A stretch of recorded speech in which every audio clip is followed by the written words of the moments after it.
Dear friends and followers, welcome back to my channel and to a very historic video answering the question, why does the Boeing 747 have a hump? We'll look into how she received her iconic hump and what makes her so special. And yes, you are guessing correct, this is a part of a Boeing 747 fuselage section which was transformed into a wall bar by today's video sponsor Wilco Design.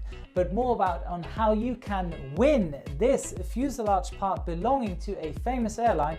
I think it's pretty obvious which airline flies around in these colors at the end of the video. So let's get out those history books and let's get started.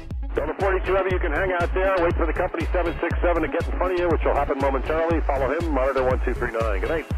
I am pretty sure that many of you can immediately spot a Boeing 747 from the distance, either taxiing on the ground or on departure as she slowly crawls her way up into the sky.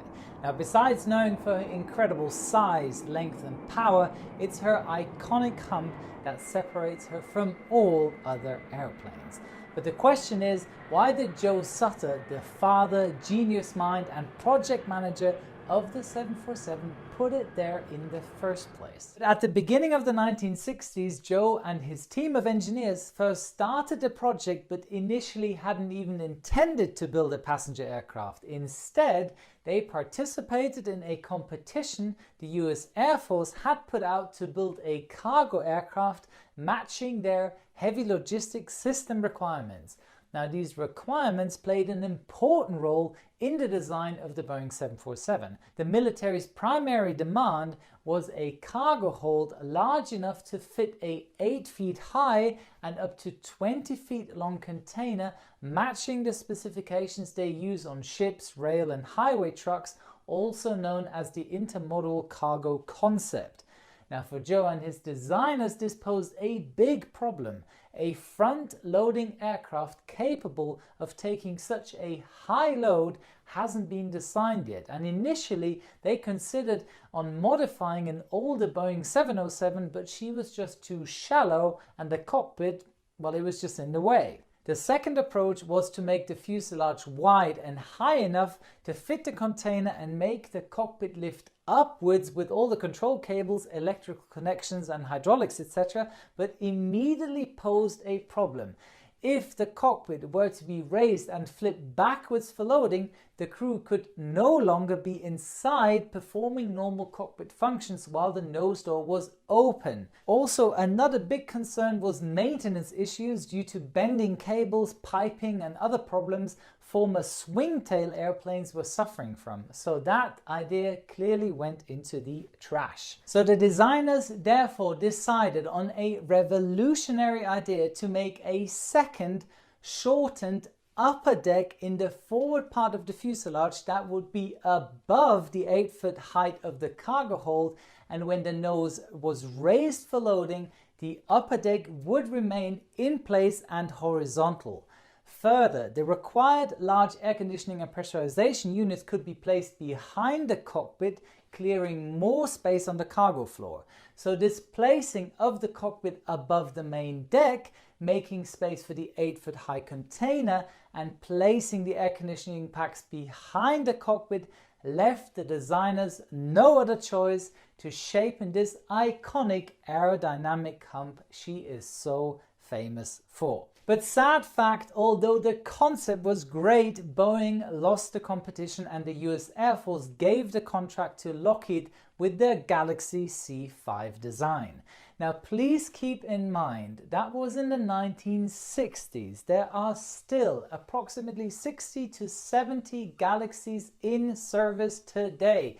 Speaking of reliability and incredible maintenance crews. So Boeing, engineer Joe Sutter and his team were now stuck with a freighter plane that no one really wanted, and a lot of money has already been spent.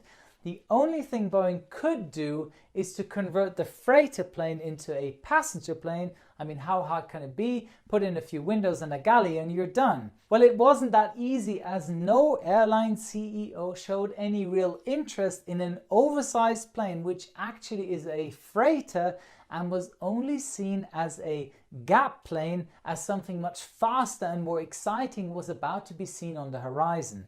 SST, supersonic transport.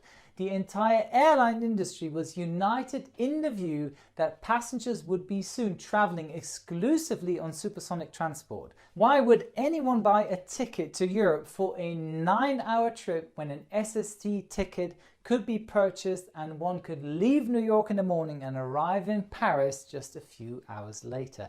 In fact, most airline executives felt that a working SST would enter the market and transform the entire industry within 5 years. And the manufacturers were working hard to realize that goal. The Brits and the French were working on Concorde, the Russians followed with the Tupolev 144, and the Americans had Boeing 707, which sadly never made it into service.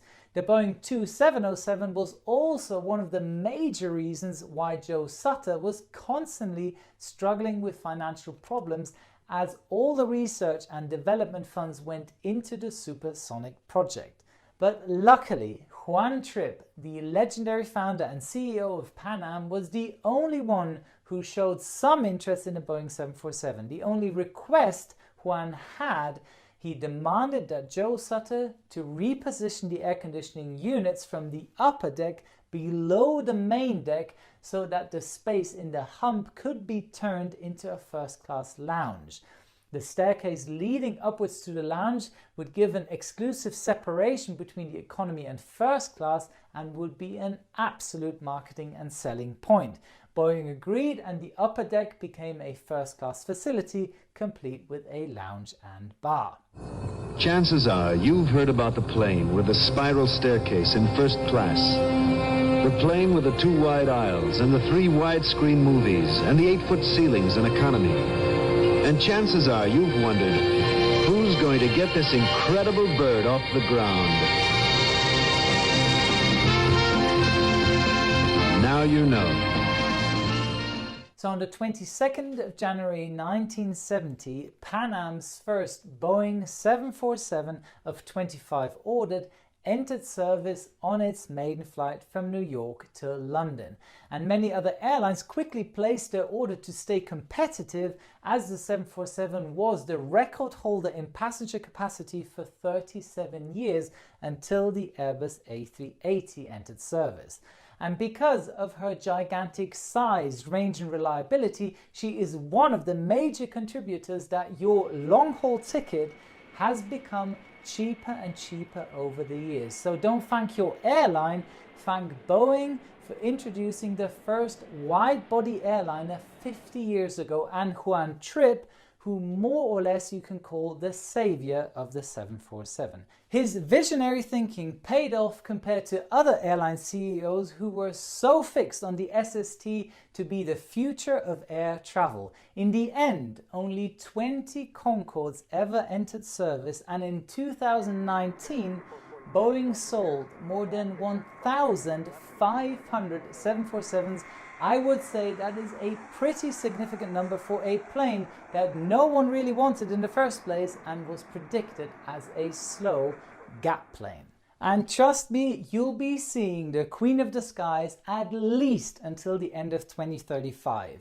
Yes, I know there are more modern and more efficient planes flying through the sky, but the 747 is a great plane on the second-hand market as well, as she can easily be converted from a passenger plane to a so-called BCF, a Boeing converted freighter.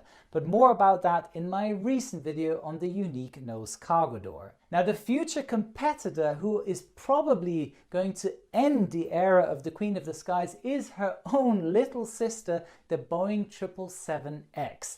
But that's just my opinion. Comment below what you think will follow after the 747. And now let's come back to this great piece of artwork you can attach to your living room wall. I recently met up with the guys from Wilco Design. These guys will comply with your placed order and convert genuine airplane parts from general aviation or commercial planes, wings, stabilizers, jet engines, even an entire fuselage, upcycle them, and then create design furniture for your apartment, meeting room, lounge, or welcome area. Have you ever taken a bath in a jet engine? I certainly have.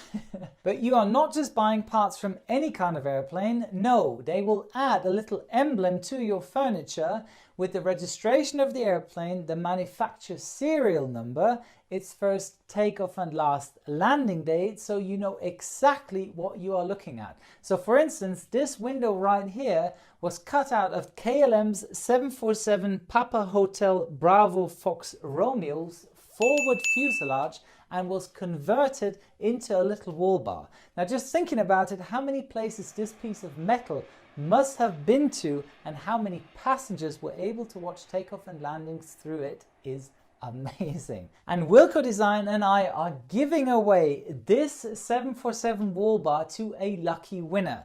Now how can you win it? Click the link in the description box below, fill out the contact form, tell us why you deserve to win. We'll choose a lucky winner and we'll then try to actually hand it over in person. So a big thank you to Wilco Design with their brand Flugzeugmöbel.de for sponsoring this video. By the way, Flugzeugmöbel is German for airplane furniture. This has been an amazing collaboration with you guys. Check out their website for more cool converted airplane parts at flugzeugmöbel.de. That's it for today. Thank you very much for your time. And as always, hit the subscribe button and activate the notification bell so you won't miss out upcoming videos. And don't forget, a good pilot is always learning. Wishing you all the best. See you next week. Your Captain Joe.